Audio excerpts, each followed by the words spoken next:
پناہ مانگتا ہوں میں اللہ کی شیطان مردود سے۔ شروع اللہ کا نام لے کر جو بڑا مہربان نہایت رحم والا ہے۔ اب ہم چلتے ہیں قربانی کے مسائل میں ذبح کی طرف۔ جانور ذبح کرنے میں ایک بڑی کوتاہی یہ ہوتی ہے کہ قصائیوں کے حوالے چھری کر دی جاتی ہے۔ بعض دفعہ پتہ نہیں ہوتا کہ یہ مسلمان ہیں بھی یا نہیں ہیں، کیونکہ ان دنوں میں ہندو بھی بہت سے قصائی بنے ہوئے ہوتے ہیں۔ تو یاد رکھیے گائے کی گردن پہ یا جانور کی گردن پہ جو چھری چلانے والا ہے، پکڑنے والا کوئی بھی ہو، رسی باندھنے والا کوئی بھی ہو، چھری چلانے والے کا توحید پرست ہونا ضروری ہے یا اہل کتاب ہونا ضروری ہے۔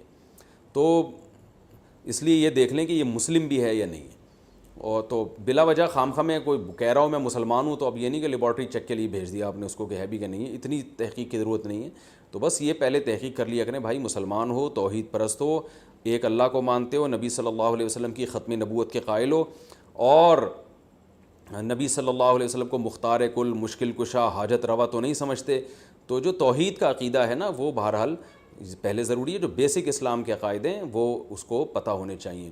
تو اس کے بغیر جانور کا ذبیحہ جو ہے اگر آپ کو پتہ چل گیا کہ یہ مشرک ہے تو پھر اس کا ذبیحہ حلال نہیں ہے، ایک بات۔ دوسری بات، قصائیوں میں یہ کوتاہی ہوتی ہے کہ قصائی جو ہے وہ منہ میں گٹکے ہوتے ہیں، پان ہوتے ہیں، میں نے خود دیکھا ہے کہ وہ تکبیر نہیں پڑھ رہے ہوتے ذبح کرتے ہوئے، سب نہیں کرتے، یعنی بعض لوگ ایسا کرتے ہیں۔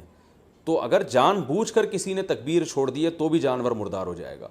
تو اس لیے قرآن مجید میں صاف اللہ کا حکم ہے وَلَا تَأْكُلُوا مِمَّا لَمْ يُذْكَرِ اسْمُ اللَّهِ عَلَيْهِ، وہ جانور جس پر اللہ کا نام نہ لیا جائے اس کو مت کھاؤ۔ تو اس لیے اس بات کا اہتمام کرنا چاہیے، جو لوگ جانور کے قریب کھڑے ہوئے ہیں ان کو سب کو چاہیے زور سے تکبیر پڑھنا شروع کر دیں تاکہ چھری پھیرنے والے کو یاد آ جائے اور وہ غفلت نہ کرے اس بارے میں۔ ہاں اگر بھولے سے رہ گیا، اس بیچارے کو یاد ہی نہیں رہا تو وہ جانور حلال ہے، اس میں کوئی حرج نہیں ہے۔ جان کر تکبیرات چھوڑ دینا یہ بالکل اس سے جانور مردار ہو جاتا ہے۔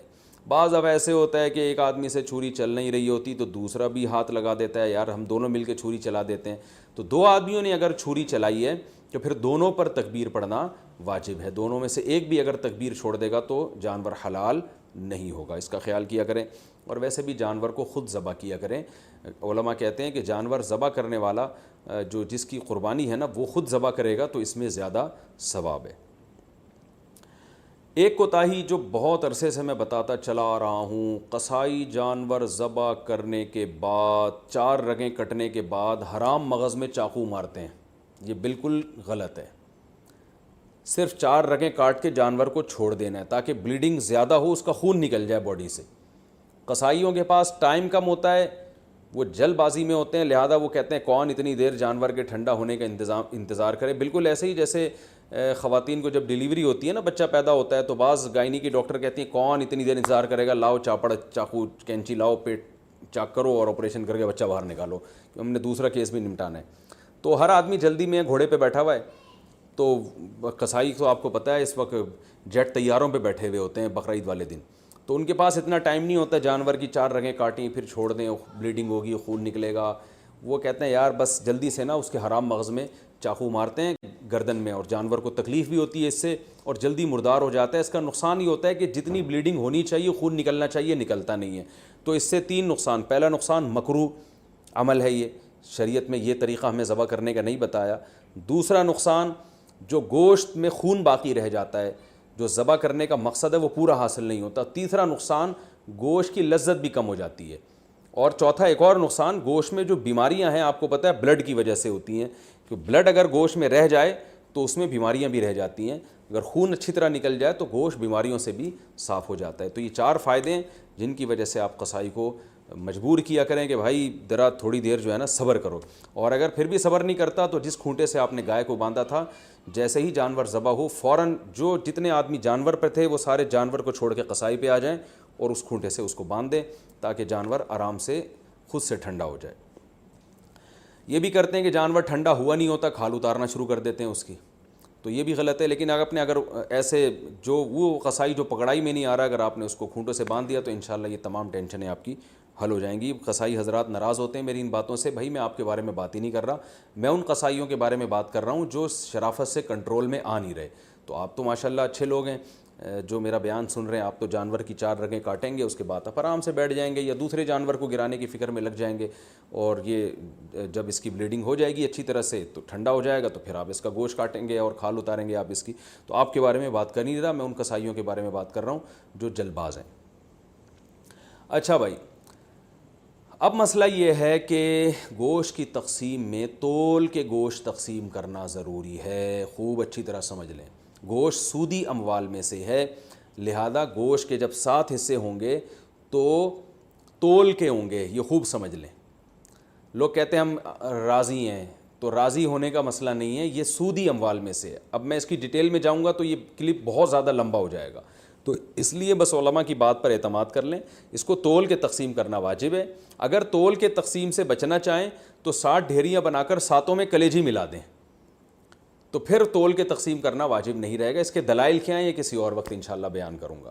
تو اور پھر بھی احتیاط اسی میں ہے کہ تولیں بھی اور کلیجی بھی ملا دیں 7 ڈھیریوں میں، تاکہ اگر تول میں گڑبڑ ہو گئی ہو تو کلیجی اس کے جو ادھر اگر تھوڑا سا گوشت زیادہ چلا گیا تو اس کے مقابلے میں ادھر کلیجی آ جائے تو سود سے بچت ہو جائے گی. وہ لوگ کہتے ہیں پتہ نہیں کس قسم کی باتیں کر رہے ہیں، وہ انشاءاللہ بعد میں ڈیٹیل میں اس مسئلے کو سمجھا دوں گا، بلکہ پہلے سمجھا بھی چکا ہوں کئی دفعہ کہ سودی اموال میں عقل نہیں چلتی ہے. جب شریعت نے برابری کا حکم دیا تو بس برابری ہے. تو گوشت بھی سودی اموال میں سے ایک مال ہے. جیسے 10 روپے دے کے کوئی 11 روپے نہیں لے سکتا نا، تو اسی طرح گوشت میں بھی ایسا ہی ہے. تو یہ اس کا خیال کرنا چاہیے. اچھا، قربانی کے حصے داروں میں اگر کوئی شخص حرام آمدن والا شریک ہو گیا تو سب کی قربانی برباد ہو جائے گی. اس لیے اس کا بھی اہتمام کرنا چاہیے. اجتماعی قربانی میں اعلان لکھ کے لگانا چاہیے کہ بھائی حرام آمدن والے شرکت نہ کریں، یا پہلے سے سیٹ اپ بنانا چاہیے کہ ایک الگ سے ایسی گائے ہو جو صرف حرام آمدن والوں کا اس میں حصہ ہو، تاکہ اس میں قربانی ہو ہی نہیں، وہ گوشت ذبح کر کے ویسے ہی غریبوں میں بانٹ دیا جائے. بعض مدارس میں اس کا اہتمام کیا جاتا ہے کہ وہ پہلے سے جو ہے نا کچھ حصے ایسے انہوں نے رکھے ہوئے ہوتے ہیں. تو لیکن اگر آپ گھر کی گائے لائے ہیں یا ویسے کسی گائے میں حصہ لے رہے ہیں اور اس میں کوئی حرام آمدن والا آ گیا، لیکن اگر آپ کو پہلے سے پتہ نہیں ہے تو پھر شریعت نے ہمیں بلا وجہ کے تجسس کا حکم نہیں دیا. یہ ایک آدمی زبان سے کہہ رہا ہے میں حلال کماتا ہوں، بس اس کی زبان پر اعتماد کرنا ہمارے لیے کافی ہے. اب آپ نے کہیں اجتماعی قربانی میں حصہ لیا، اب یہ نہیں کہ آپ اپنی گائے کے بارے میں تحقیقات کرتے پھرنے اس میں حرام تو ہے کہ نہیں ہے. وہ گناہ پھر انہی لوگوں پر ہوگا جنہوں نے اجتماعی قربانی کا انتظام کیا. اگر انہوں نے خود سے جان کر کسی حرام والے کو شامل کر دیا تو وہ گناہ گار ہوں گے. تو آپ کو اگر جب تک پتہ نہیں ہے تو شریعت میں یہی حکم ہے، اب ہمو ما ابہم اللہ، جس چیز کو اللہ نے واضح نہیں کیا ہے تو ہم اچھا گمان ہی رکھیں گے اس میں. اچھا، یہ قربانی کا گوشت غیر مسلموں کو دینا بالکل جائز ہے، اس میں کوئی حرج نہیں ہے، غیر مسلم کو بھی دے سکتے ہیں. گوشت جب آپ کے ہاں آئے تو آپ بہتر یہ ہے کہ اس کے 3 حصے کر دیں، ایک غریبوں کے لیے، ایک رشتہ داروں کے لیے اور ایک اپنے لیے. رشتہ داروں کا مطلب یہ ہوتا ہے کہ جو دعوتیں آپ کرتے ہیں وہ بھی رشتہ داروں ہی میں آتی ہے. تو اس لیے آج کل یہ بھی ٹھیک ہے کہ 1/3 صدقہ کر دیں، 2/3 گھر میں رکھ لیں، جس میں آپ دعوتیں بھی ہو رہی ہیں اس میں خود بھی کھا رہے ہیں. اور علماء نے بیان کیا بھائی جس کی اولاد زیادہ ہے، اہل و عیال زیادہ ہیں، اور تو وہ اگر پورا گوشت بھی گھر میں رکھ لے تو بھی ٹھیک ہے، اس لیے کہ اپنے اولاد کا، اپنے بچوں کا حق پہلے ہے. کیونکہ وہ اگر دمبا بیچارے نے ذبح کیا اور وہ 1/3 صدقہ کر دے گا تو 8-10 بچے، تو پھر وہ میرا خیال ہے وہ غریب آدمی کے بچے، تو پھر تو پورے سال بیچاروں کو گوشت نہیں ملتا. تو ایسے غریب آدمی کے لیے حکم یہ ہے کہ وہ پھر پورا گوشت بھی رکھ لے، یہ زیادہ بہتر ہے اس کے لیے. اور 1/3 گوشت صدقہ کرنا یہ بھی مستحب عمل ہے، کوئی فرض واجب نہیں ہے، لیکن بہرحال اس پہ عمل کرنا چاہیے. کیونکہ قرآن مجید میں اللہ تعالیٰ کا ارشاد ہے کہ اطعم القانع والمعتر، کہ خود بھی کھاؤ اور کلو منہا، خود بھی اس میں سے کھاؤ اور محتاجوں کو بھی اس میں سے کھلاؤ. خود بھی کھانا چاہیے، محتاجوں کو بھی کھلانا چاہیے.